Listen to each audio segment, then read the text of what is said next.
I swear, the sound of that phone call was worse than the screech of a rusty gate in the wind. She really did it. On my land, in my sanctuary, HOA Karen called 911. Her voice, a shrill, entitled whine, cut through the quiet hum of the apiaries and the soft clucking of my hens.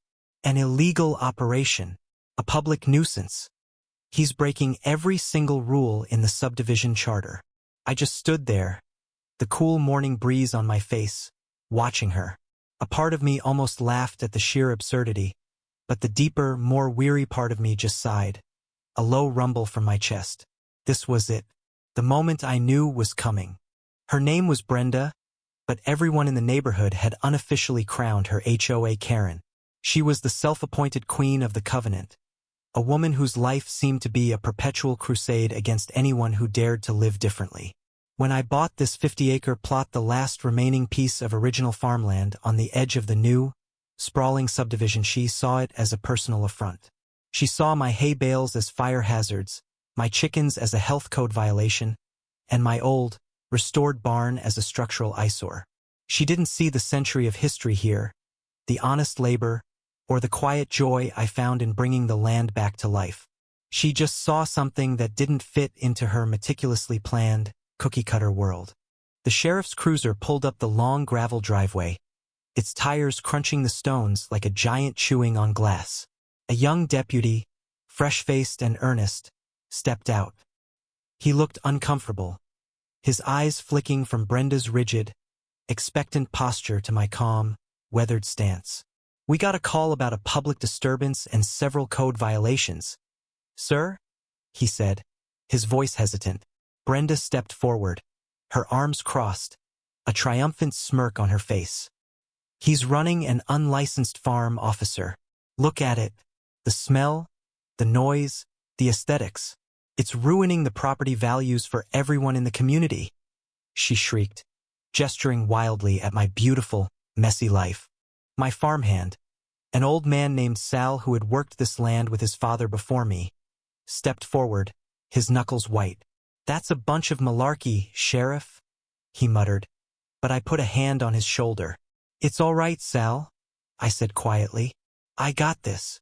The deputy, Officer Daniels, was looking at me now, a flicker of confusion in his eyes. I hadn't raised my voice, hadn't argued, hadn't even defended myself. I just stood there, my hands in the pockets of my worn overalls, a faint smile on my lips. What was he supposed to do? He'd been taught to de-escalate, to find the truth, but Brenda's performance was theatrical, a masterclass in aggressive victimhood. "Sir, can I see some identification, please?" Officer Daniels asked me, a polite formality. Brenda snorted. "He's just trying to stall, officer. He knows he's been caught." I looked at her, then back at him. My smile widened slightly. The moment had arrived.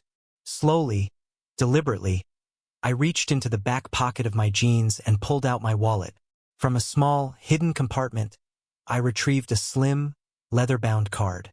As I flipped it open, the deputy's eyes widened, a look of pure, unadulterated shock spreading across his face. It was the moment the world shifted on its axis for him, for Brenda, and for me. The gold shield of the county sheriff's department gleamed in the morning sun. Below it, my name, Deputy Sheriff Alex Riley. The air went dead silent. Brenda's mouth fell open, a silent gasp. The smug look on her face had evaporated, replaced by a slack-jawed, bewildered stare. Officer Daniels' jaw hung slightly ajar. He stared at my badge, then at my face, a million questions screaming in his eyes. "Riley?" he whispered, his voice barely audible. "I'm on medical leave," I said, my voice low. "Came back home to take care of the family business. My grandfather's farm." I paused, letting the words sink in. "And about that warrant, Brenda?" I turned my gaze to her, and she flinched as if I'd struck her. "I have a standing warrant, issued 2 days ago, for a serial nuisance complainant, filed by the district attorney's office. It lists the suspect's name, Brenda Peterson." Her face went pale, a sickly yellow-white. "It was a bluff, of course, but a damn good one. The DA's office had been on my case for months about her frivolous calls, but no formal warrant had been issued. Not yet. But in that moment, in the face of my badge, she believed every word. The tide had turned. Officer Daniels quickly recovered, a sudden, almost comical professionalism snapping into place. "Ms. Peterson, is that your vehicle parked illegally on the shoulder?" he asked, his tone now cold and official. She didn't even register the question. Her eyes were darting back and forth, from my badge to my face, her carefully constructed reality crumbling around her. You can't be. You can't," she stammered, her voice cracking. "That's right, Brenda," I said, taking a step closer. "I'm a deputy, and I've been running a covert investigation into the harassment of a landowner in this district. You've been the primary suspect for months now. This was it, the real twist, the one she didn't see coming. My farm was a cover, a perfect, unassuming front.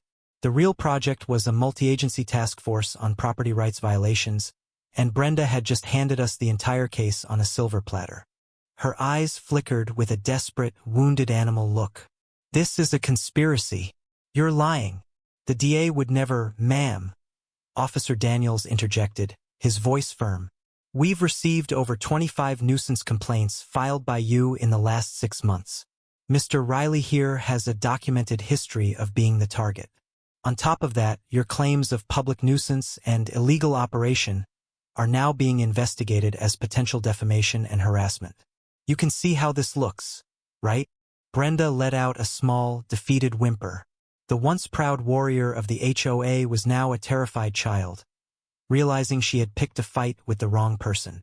A deputy sheriff who had just spent the last 2 years undercover, bringing down a multi-state land fraud scheme.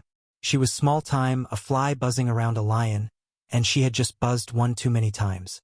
The final act was a quiet one. Officer Daniels, now working with an efficiency and respect that was previously absent, radioed in for a transport. Brenda, her shoulders slumped, her triumphant smirk a distant memory, was led to the back of the cruiser.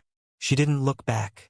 She just stared straight ahead, a blank, hollow expression on her face.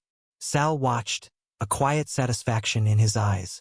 I, however, felt no triumph, just a heavy, bone-deep weariness. It was over.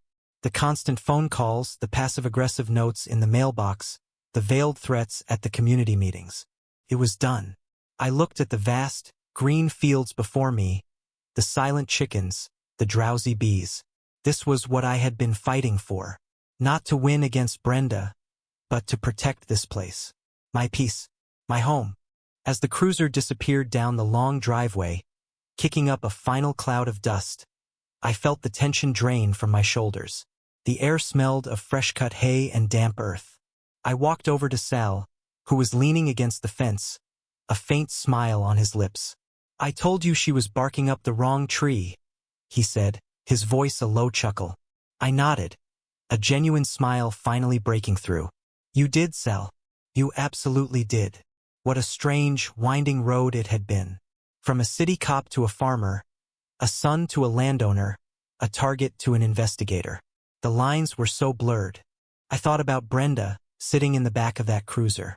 Was she thinking about the rules? About the charter? Or was she, for the first time, thinking about the consequences of her actions? Of the very human cost of her petty tyranny? I like to think she was. That maybe, just maybe, this was the moment that would force her to look inward, to see the arrogance she projected onto the world. I am, after all, a man of hope. But the truth is, I don't know. What I do know is that this land, this peace, this freedom to simply exist without permission, is worth fighting for. The question is, did I fight fair? Should I have just let her win? And where do you draw the line between fighting for what's right and just being a bully yourself? It's a question I'm still trying to answer. So, what do you think? Was my approach justified? Or was it a step too far? I'd love to hear your thoughts on where the right-wrong line truly lies.